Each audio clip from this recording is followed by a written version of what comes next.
नमस्कार दोस्तों, स्वागत करता हूँ फिर से अपनी इस यूट्यूब चैनल संजय डब्ल्यू में। तो हमने पिछली वीडियो में बात किया था मृदा अपरदन क्या है। तो अभी हम इस वीडियो में बात करने वाले हैं मृदा अपरदन के होने के क्या क्या कारण हैं। तो इन कारणों को हम लोग बेहतर ढंग से समझेंगे। ठीक है, कटाई मतलब पेड़ की कटाई से मृदा अपरदन कैसे होता है।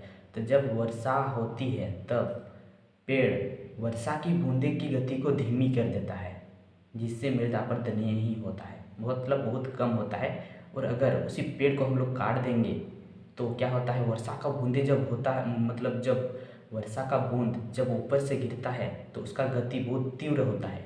तीव्र गति होने के कारण अगर उसी पेड़ को हम काट देंगे तो सीधा क्या करेगा, सीधा वो ज़मीन पे गिरेगा। अगर ज़मीन पे गिरेगा तो वो ज़मीन के ऊपरी परत को धीरे धीरे वो क्या करेगा, नरम कर देगा। और एक ऐसा समय लाएगा आएगा कि वो उस मिट्टी के ऊपरी परत को बहा के कहीं और लेके चल जाएगा, जिससे मृदा अपरदन हो जाएगा।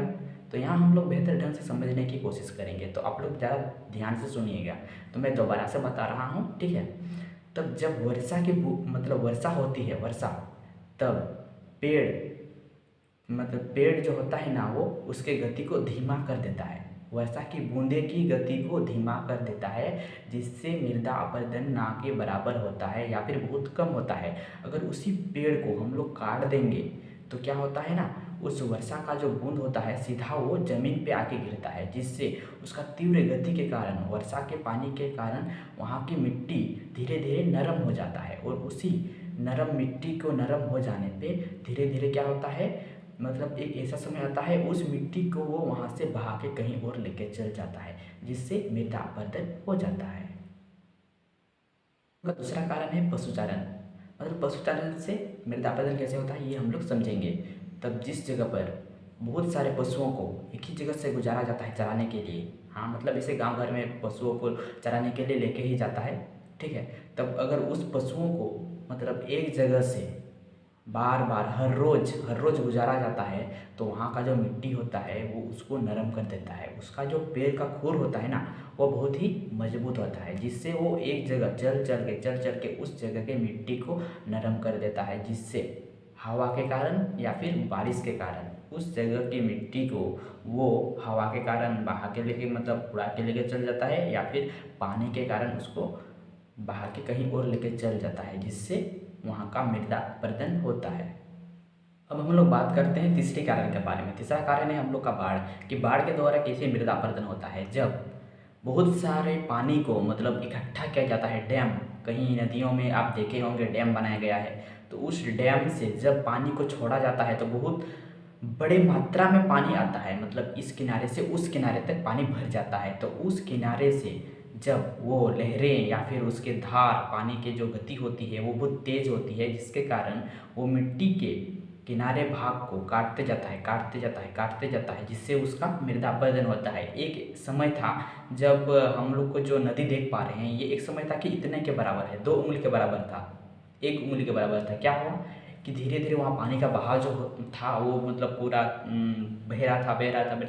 एक समय ऐसा आया कि अब हम लोग पूरा विशाल रूप में देख पा रहे हैं कि नदी, कि इतना बड़ा नदी। तो एक समय ऐसा था कि इतना बड़ा नहीं था, शुरुआत में था 1 उंगली के बराबर, 2 उंगली के बराबर, 3 उंगली के बराबर।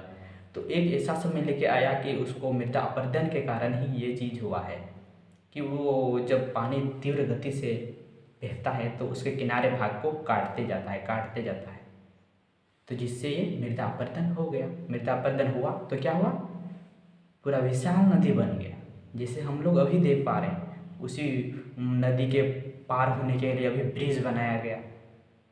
तो पहले ऐसा नहीं था, एक समय था जब हम लोग नहीं थे, कोई नहीं था, पूरे कितना साल लगा इसको काटने में पता नहीं, ठीक है। तो आप लोग समझ ही गए होंगे कि मृदा अपरदन किन किन कारणों से हुआ। ज़्यादा कुछ नहीं, अगर आप लोग 3-4 कारण को लिख देते हो ना, और उसको डिफिनेशन तो बढ़िया से उसको लिख लेते हो समझ के, तो मज़ा ही आ जाएगा।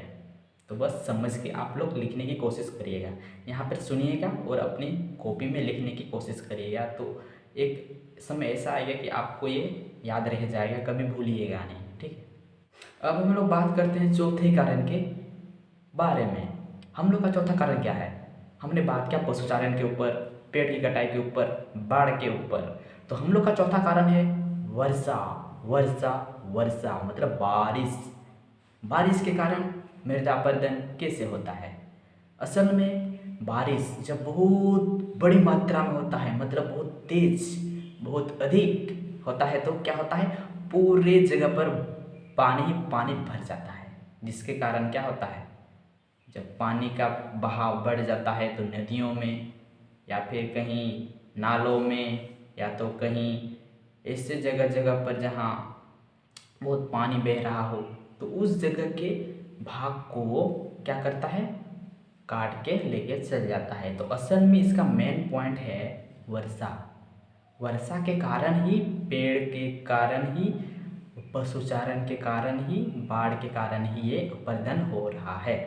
ठीक है, आप लोग समझ ही गए होंगे कि बारिश के कारण कैसे मृदा अपरदन होता है। सिंपल सी बात है, जब बारिश होता है तो मिट्टी के ऊपरी परत को वो नरम करता है, जिसके एक समय ऐसा आता है कि वहाँ के पानी, मतलब वहाँ की मिट्टी को वो कहीं और भागे लेके चल जाता है। बस सिंपल सी बात है, आप लोग समझ ही गए होंगे। तब अब चलो वीडियो को यहीं पर ख़त्म करते हैं, मिलते हैं अगले वीडियो में। किसके साथ? मृदा अपरदन को रोकथाम के साथ, मृदा अपरदन के संरक्षण, मतलब इसको हम कैसे बचा सकते हैं, उन कारणों को लेकर हम लोग बात करेंगे अगले वीडियो में। तो चलिए मिलते हैं नेक्स्ट वीडियो में। अब क्या देख रहे हो, लाइक कमेंट सब्सक्राइब कर दो यार।